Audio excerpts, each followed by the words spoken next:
I'm Evocable Object 4, and today I will be doing Gabriel's stuff. So, let's start in English. I guess I'll read through it just like I read through it last time. So, okay. I think I'll always remember that day, even if I had lived a more perilous even if I had lived through a more perilous situations. This one held a special place in my heart. I remember everything so vividly because it was a human experience, and an unconventional one at that. Just like war, actually. Maybe it left a mark on me precisely because it reminded me of the war, of the pain, of the hopelessness. And also because it made me feel useful again. I thought I could help people. I could be a functional human being again. But that may have been foolish of me. One can never return from hell, after all. Never. Even so, I remember that day as a moment of hope. I tried to cling to that, convincing myself it was my last chance. Was it all in vain? I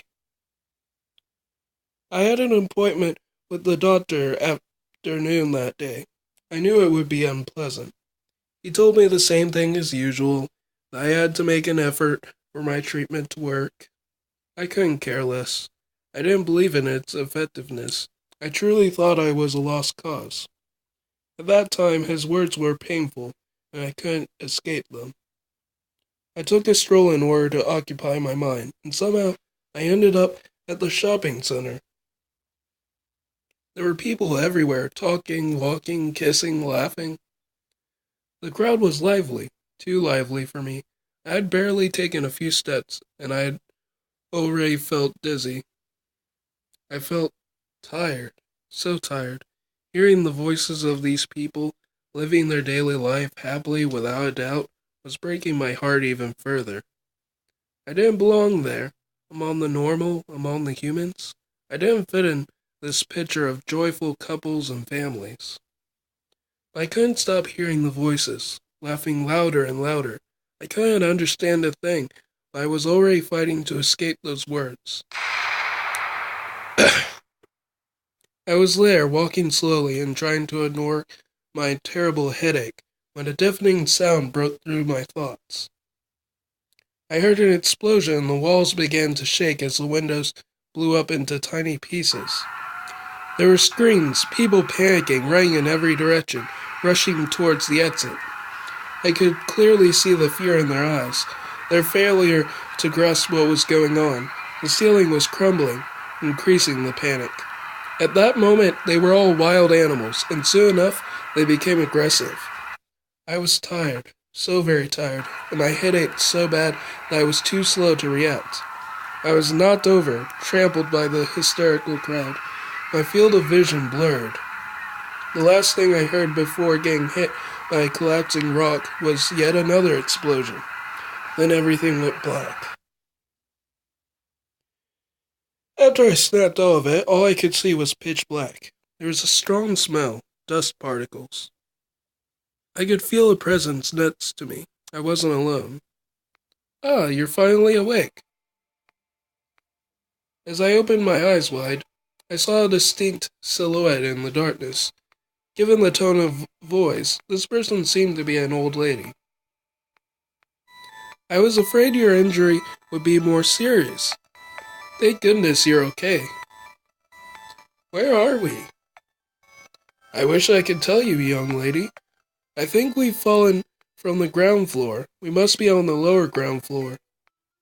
How did we manage to fall exactly? Well, it's a long story. You were hit by a stone, do you remember? Yes, I do. What happened after? I saw you pass out and I couldn't leave you there in that pitiful state. Not when there were people walking all over your unconscious body. I tried to slap you awake, and you did open your eyes a bit, but I could clearly see that you were only half conscious. So I pulled you back up and leaned you against my shoulder to help you walk. Since we were as slow as snails, it was near impossible to get away when the ground collapsed beneath us. Oh, darn. Do you feel a bit better now? That rock must have stunned you. Wait, you pulled me back up to save me from staring death in the face? I don't know what to say. I mean, you didn't have to. You could have escaped on your own. You don't owe me anything. Why did you bother saving me when you were in danger too? That, young lady, is my duty. I want to help as many people as I can. And please, don't thank me. I don't do that for a pat on the back. Just get better, that's all I can ask. If that's all you ask for, I can't decline. But everything seems okay. I just feel a bit numb. That's a relief. Well, we're lucky that none of us got in any major injuries during that fall. Now, it'd be even better if we could get out of here. I don't know about you, but I don't particularly like dark rooms, and this place isn't welcoming either. Since it's pitch black, we have to be cautious and not do anything reckless. Let's see. After feeling around in the darkness carefully, I came to a conclusion. Madam, I think I figured out the situation. We're actually between two floors. That's why it's so dark. The bad news is, I don't know how long this little platform will hold. I think it's safe to assume it's not the most stable piece of ground. Just as I finished talking, a grinding noise confirmed my theory. I felt the platform shake a bit. It might fall down at any minute. It smells like trouble. What do we do now? Any ideas? I thought deeply while looking around. There was nothing to the right or left, only a fragile pile of intertwined junk and pieces of what previously used to be the ground. It appeared that they were the only things keeping the platform from falling. It was impossible to climb onto a broken pillar because of the smooth marble, and there was no sign of light above it anyway. It would have been too dangerous to jump blindly. I decided to look down as well, just to be sure, and knelt. Now that I was used to the darkness, I could see light right under the platform, the lower ground floor in all likelihood. I pointed it out to the old lady. I think the lower ground floor is just here. We could jump and try to find the exit from there. We're not that high up. I don't think we'd get hurt. What if the platform falls on us? We'll just have to be quick. If you think it's safer than staying here, I'll do as you say.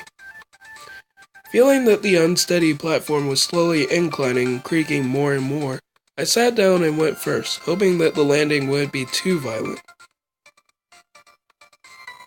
Surprisingly, a bunch of rubble softened my fall and I landed perfectly. There was a corridor and some people looking at me with surprise. A mother and her child. As encouraging as seeing other faces was, I had to focus on my companion first. Madam, you can go ahead, it's safe, and there are other people down here. Roger! Here I come, catch me. The old woman jumped as well. Mission accomplished. Maybe we can leave now. A woman in her 30s approached us with her child who was hiding behind her, and told us with a calm voice, I'm afraid I'll have to let you down because there's no way out of here. We're trapped as well. Are you sure? As I was about to ask the stranger for more information, I heard a voice calling for help nearby. Everybody looked in the same direction. There was a door leading to the bathroom at the end of the hallway. Without a second thought, I rushed in, followed by the woman I just met. Let us go into the bathroom. I don't really need to look at the other stuff. When we entered the bathroom, we immediately noticed a young man lying on the floor. He looked like a teenager and seemed embarrassed. I understood why. There was a wheelchair next to him, stuck under a rock. He must have been crawling in order to retrieve it. Aha! How troublesome. Don't worry, we'll put it back in place. Thanks. It's not working as well as before, but it's better than nothing. Not having anything else to do in the damaged bathroom, we decided to go back to the hallway. Nice to meet you all. The more the merrier, I say. We should be happy about the fact that we're still all alive right now. Maybe now is a good time for introductions. At that exact moment, there was a strange sound. The sound of scratching and coughing. We all turned back to see what it was, and suddenly, a human hand emerged from a pile of debris. Murr! We all cringed simultaneously. My heart beat harder. Could it be? A hand cleared out the stones as it made its way out. A man got out of the ruins and dusted himself off. We were made speechless by his appearance. Phew! Close call. Hello there. May I know where this is? And may we know what you were doing out there? I was unconscious under this pile of junk. I just woke up after hearing your voices, but I couldn't tell where I was. I saw a light and here I am. I guess now is a good time for introductions. Unless there's another one hidden somewhere. I doubt it.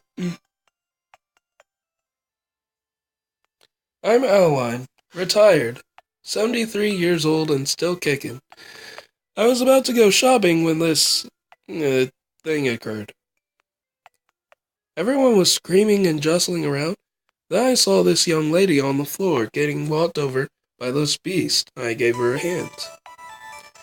As we were slowly escaping, the ground shifted right under our feet, and here we are. Agatha, retired Army officer, 28. I was passing through the shopping center for a little walk, and you already know the rest. Gabriel, 19, student.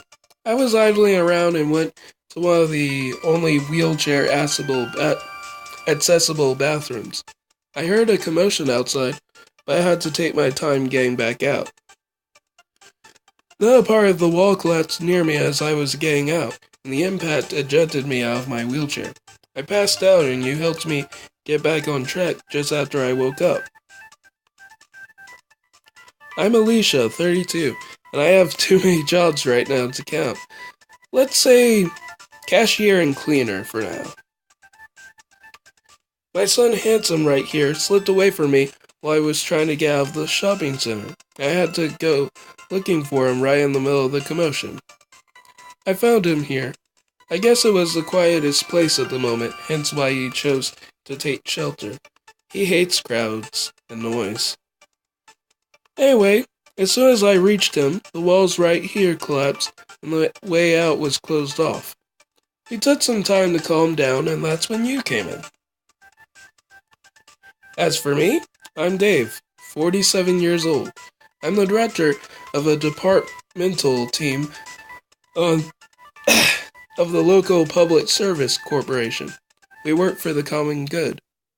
Our office is located on this floor. I was actually sleeping in mine when the alarm rang out. It's a bit embarrassing, but I assure you it's not because I was partying the night before or anything like that. I'm just currently really busy with new files coming out of nowhere. I haven't slept much lately. I couldn't help but fall asleep on my desk. I got trapped in the office since nobody came to see me. They must have thought I already got out. To be honest, I didn't fully understand what was going on. When the wall collapsed on me, I was knocked out, but fortunately, it allowed me to join up with you. I take it that none of our cell phones work? The teenager, the woman, and the salary man all sighed in unison.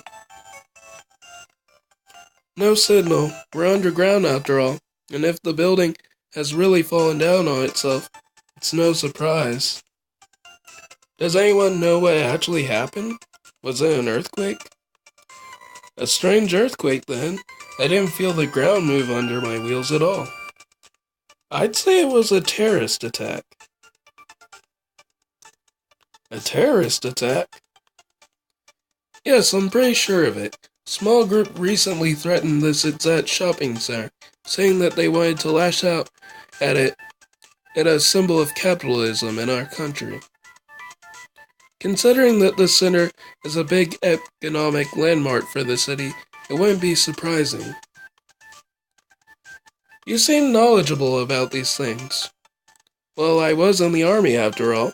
I had to handle many difficult situations during my missions, and I was frequently in contact with other units.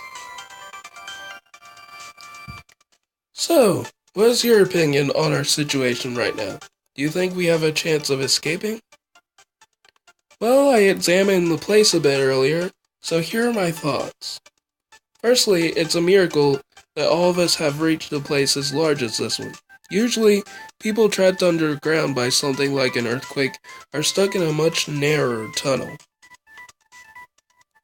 So they can't even move or stand up. Plus, they usually get little light and no means of taking care of themselves. Here we have fully functional toilets, and some of the lights are still working. Not sure that they'll last long, though. My big question is resources. The taps aren't working. Does anyone have something to eat or drink? I do. I have a full bottle of water in my purse, and I haven't opened it yet. I can definitely share it. That's a new miracle. I have one request. Go ahead. I also have a smaller bottle of juice. I'll share the water, but I'll keep the other one for my son if you don't mind. He doesn't like water. How can someone not like water? It's tasteless. Shh. Everyone has their quirks. Let him do as he wants. No problem. I understand that the kid needs more attention than us. Thank you. He really needs it, and I don't want him to be bad-tempered. It's not a good time for that. So, it's not much, but we have one of the essentials. We can't live more than 2 or 3 days without water, whereas on average, humans can survive around a month without eating, if he doesn't tax his reserves. So we have less than 2 or 3 days left after finishing the bottle before dying of dehydration. Yay! I have another concern. If the taps aren't working, there must be a hole in the water mains inlet, which means a leak. In the situation of a terrorist bomb, it can be due to the damaging of an electric circuit that leads to another explosion. What annoys me is we don't know exactly where this leak is. We could get flooded at any moment. And if an electric cable has been damaged, that would electrocute us as well. By staying, we might be signing our own death warrant.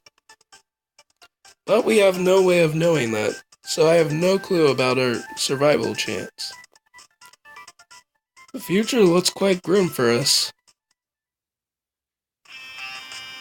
But I don't want to die here! Dave looked pale all of a sudden. He looked terrified and was shaking like a leaf. He rushed to the sealed exit and pounded on the debris. I knew he was going to scream. It's useless, you know. You'll only exhaust yourself. The rescue team won't hear you from above since we're underground. I'm sure they'll come with sensors anyway, so they'll know where we are. For now, let's save our energy, okay? We'll scream only when we hear their voices calling out to us. Do you think we can escape on our own? Well, I don't know if it's humanly possible to clear out the collapsed zone, and I can definitely say we can't climb out either. So no, let's say we can't do much. Let's wait for the rescue team. Who knows, they might already be on their way. I think it'll be safer to set up as far as possible from the ruins. We don't want them falling on our heads. Anyway, let's cooperate. If we want to get out of here alive, our best chance is to help one another and stick together. I may not be in the army anymore, but I promise that I'll put your protection as my top priority. As I finished talking, I saw all of them pull a face. I knew they were a bit demotivated, but the truth is always better than a pretty lie. Even so, I had to reassure them a little bit. I'm sure the rescue team will be here soon. We only have to wait. The most important thing right now is to maintain harmony. Harmony inside our group. We can't let fear or sadness get the better of us. Let's try to pass time as pleasantly as we can. Everyone nodded silently. I thought they were agreeing, but didn't necessarily know how to strike up the conversation. I had to set an example. Gabriel. Say, Gabriel, is your wheelchair all right? It must be unpleasant to move around the building with it damaged like that. Well, I'm not having a great time with all this debris around, but I'm kind of used to it. Those sidewalks, though, are so annoying, and all the places you can only access by stairs. I hate them with a burning passion. That is fair, though even people not in wheelchairs kind of hate stairs. For example, did you know that this modern shopping center has no public elevators? I know because I had to ask a manager to go upstairs. Wow. I thought I could take the janitor's elevator, but it was out of order, and I wanted to go to the 4th floor. There was no way I could do it, so I stayed on the ground floor and decided to go home. That sucks. How did you manage to get on the below ground floor then? I took the escalator. It's a bit risky though, since I have to stretch my arms so I won't fall, and it can only bring me downstairs.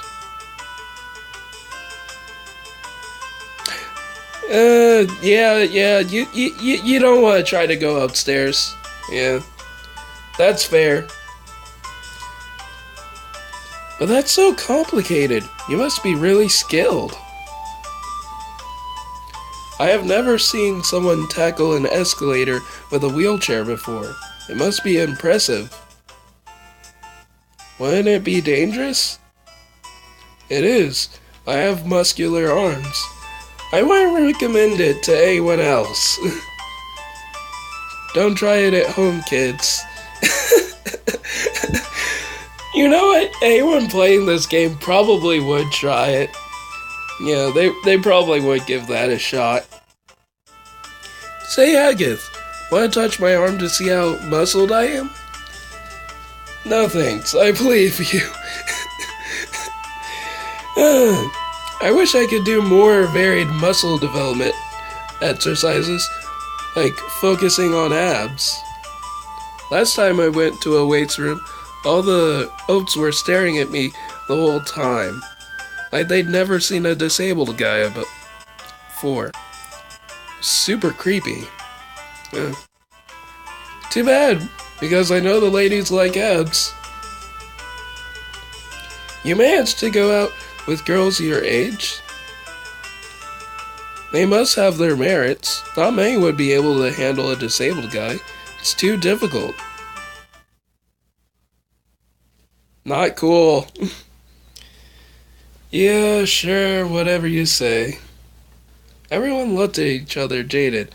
It was clear as crystal that Dave was the kind of person who tended to be rather tactless.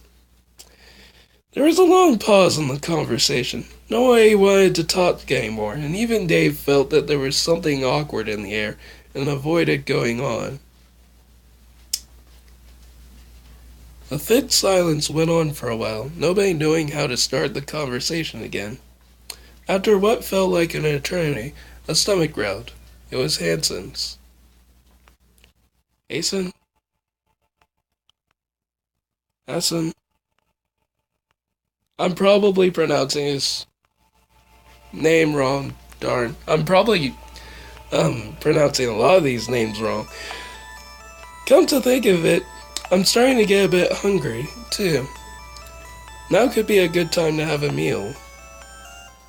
A meal of air? Delicious, but not very nourishing. I have 6 biscuits on me. Let's share them along with the water. I'd advise you to cut them in half so that we can each have another meal later. We don't have much to eat, so let's impose rationing. And so went our humble meal. Each one of us got half a biscuit and a portion of water. Not enough to soothe my appetite, sadly. Well, since the rescue team still isn't here, I guess we'll be sleeping in this charming place. Too bad we don't have some kind of blanket. Sleeping on the floor is not suited for my age. If only I had known, I would have taken my coat. Would somebody be kind enough to help me when the moment comes? I don't want to sleep in my wheelchair. It's not comfy. It's not comfy enough for that. No problem. Sleeping on the floor? Here? It's disgraceful. I don't want to. None of us like the idea either, you know. Dave is such a crybaby. If you want, I could sing you a lullaby. No thanks. It wasn't time to sleep yet, so we had some free time to spend. We were joking about the fact that the rescue team would probably wake us up in the middle of the night. Deep down, I was sure everyone wished that would be the case. Soon enough, conversations died down. I couldn't stay on my own doing nothing. I had to speak to someone to help me forget. Okay. Adeline and Gabriel. I decided to chat a bit with Adeline and Gabriel. Adeline was so bubbly, and it was always pleasant to see her. Gabriel was a bit of a cynic, but I liked his snarky comments. I agree. When I found them on the other side of the corridor, they were in the middle of a heated debate. It sure is lively here. What are you two talking about? Well, it turns out that this young lad and I both have the same hobby. Really? What is it? Video games. We're playing the same MMORPG. I'm not fond of those, but I can see the appeal. When you're an old lady like me, you have to pass the time, and MMORPGs are the most time-consuming activity I've ever seen. Once you've started, it's hard to stop. I don't want to count how many hours I've played. Hundreds of hours for me, at least. I like to do the high-level content. You must be in a guild, then. Yes, a small one. I tried dozens of guilds and always ended up being disgusted. As soon as I used my mic, some player would hurry to laugh and mock me. Give me a second. Alright, I just really needed water. Okay. I've heard it's a current issue in online games. I can't stand that. Their guilds were full of garbage anyway. I don't regret leaving them to their prejudice. My current one is so much better. It's friendly and everyone helps each other. I wish I could find a nice guild too. I play solo because being with other people is a nightmare. And I tend to play solo single player games. Unless I want to play with my sister. So, yeah, I don't play a lot of MMOs. I think the only one that I'm currently playing is Wakfu. That's it. Well, you can't play solo in MMO, can you? True. You should have chosen another genre. Say, Adeline, you wouldn't recruit me by any chance? I want to do the high-level content too, but it's too difficult to do with temporary teens. My, how demanding. Well, I'll see it what the one in charge thinks. Maybe he'll agree. Let's share contacts. Yeah, you're awesome. In the end, this situation does have a silver lining. We still have to get out. Oh, but that's a minor detail. After a lively conversation, we decided it was time to rest. After a while, everyone went their own separate ways to find the least uncomfortable corners of the room and laid down on the ground. I glanced at them regularly. I saw many people turning around every which way in hopes of finding some sleep. I wasn't very optimistic.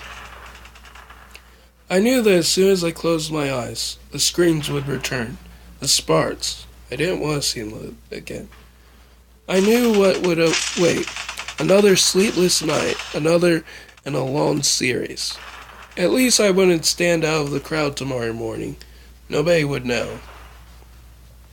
Almost despite myself, I felt weariness feeling me from the inside. I blinked, slower and slower. On the other side, there was darkness and fire. I saw the sand again, those dunes. I felt the blazing sun, the heavy air, and the smell of petrification. My mind was uncontrollably attracted to this place. I tried to resist, but it was useless. I had been cursed with memory. I was in the middle of the desert, lost, powerless, as the scene passed before my eyes once again. No! I awoke from my dream with a start. It was the middle of the night, yet the scenery hadn't changed one bit. It was almost reassuring. Everyone else seemed to be sleeping. I envied their peaceful dreams. I wish I could be one of them. Slowly, carefully, I stood up and went to the bathroom. I had to relieve myself. I am going to pause here because I'm hitting at 30 minutes. I'm gonna have to say that's not too bad of a start in this, second run. So, yeah. See you guys. Oh, wait. First, I need to save.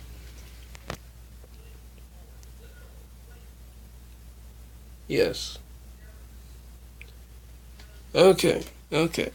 Saved. Lovely.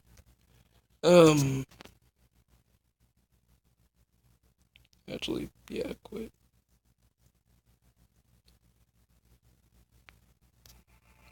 Make sure it's all there. Okay. So yeah, I'll see you guys in the next episode. Bye.